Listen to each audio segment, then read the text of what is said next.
প্রিয় ভাই বাবা সবাই শোনেন, আল্লাহ তাআলা বলছে ওই মানুষগুলো নষ্ট, নিকৃষ্ট, মন্দ, যারা কি নষ্ট করে। এখানে তাফসীরের মধ্যে স্পষ্ট আছে যে এখানে আল্লাযীনা তারাকুস সালাহ, যারা টোটালি নামাজ ছেড়ে দেয়, নামাজ পড়েই না, তারা উদ্দেশ্য না, তারা উদ্দেশ্য নয়, তারা এমনি বাদ, তারা কোনো মানুষের আইটেমের মধ্যেই নাই, বরং ওই মানুষরা নিকৃষ্ট, মন্দ, যারা নামাজ তো পড়ে কিন্তু পড়ার নাম করে এটারে নষ্ট করে। কিভাবে নষ্ট করে? তাফসীরের মধ্যে আছে তিন ভাবে নামাজকে নষ্ট করে। এক, নামাজের ওয়াক্তে সবসময় নামাজকে বিলম্ব করে পড়ে। আল্লাযীনা ইউআখিরুনা সালাহ, তাখির করে নামাজকে সবসময়।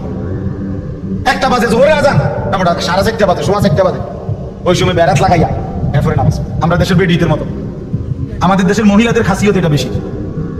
জোহরের নামাজ একবারে বেরাত লাগাইয়া শেষ টাইমে সমস্ত রান্না বান্না, করলা ভাজি, ডাল সব রান্না শেষ হয়েছে, গরু গোসল করাইছে, ছাগল গোসল করাইছে, উডান ঝাড়ু দিছে, আর অত্র ইউনিয়নে আর কোনো কাম নাই, সব কাম শেষ করে এবারে বুড়ি গেছে গোসল করতো।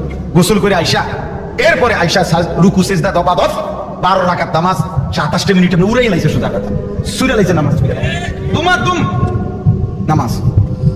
সব মহিলা না, যে মহিলা এমন করে না উনি রাগ করার দরকার, আপনি তো এরকম করেন না।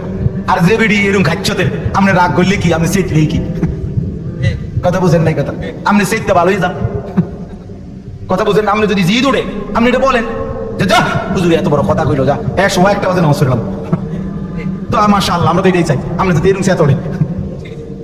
এই জন্য যারা নামাজকে দেরি করে, নামাজকে দেরি করে, নবীজি সাল্লাল্লাহু আলাইহি সাল্লামের স্পষ্ট হাদিস আছে, বয়স্ক বাবা মাঝ বয়সী আপনাদেরকে বলি বাবা, নবীজি বলছেন ওই নামাজ মুনাফিকের নামাজ। আসরের নামাজের একটা অভ্যাসের ব্যাপারে নবীজি বলছেন যে তিলকা সালাতুল মুনাফিক, ওই নামাজ মুনাফিকের নামাজ, মুনাফিকের নামাজ। ইয়ারকুবু হাত্তা তাগরুবা শামস, যে আসরের নামাজ না পড়ে বিলম্ব করে, এমন কি সূর্য ডুবার কাছাকাছি হয়ে যায়, ঠিক ওই সময় হাত্তা কানাত বাইনা কারনাই শাইতান, সূর্যটা তখন ডুবতের সময় শয়তানের দুই সিংহের মাঝখানে থাকে। নবীজি বলেন কামা ফাযাক্কারা আরবাআন, তখন ওই লোক আসরের নামাজের নাম করে 4 রাকাতে যেন 4টা ঠুক্কর মারে। লা ইয়াযকুরুল্লাহ ইল্লা কালিলা, ঠিকমতো তাসবিহগুলো, নামাজের আহকামগুলো আদায় করে না। নবীজি 3 বার বলছে ওইটা মুনাফিকের নামাজ, মুনাফিকের নামাজ, মুনাফিকের নামাজ। তাহলে কি বোঝা গেল? নামাজ পড়ে না এটা না, নামাজ পড়ে তবে কি করে, কথা বলেন না কেন, সে নিকৃষ্ট। 2 নাম্বার, নামাজের মধ্যে ফরজ আছে, ওয়াজিব আছে, সুন্নত আছে, মুস্তাহাব আছে, আছে কিনা, এগুলো যে ঠিকমতো আদায় করে না।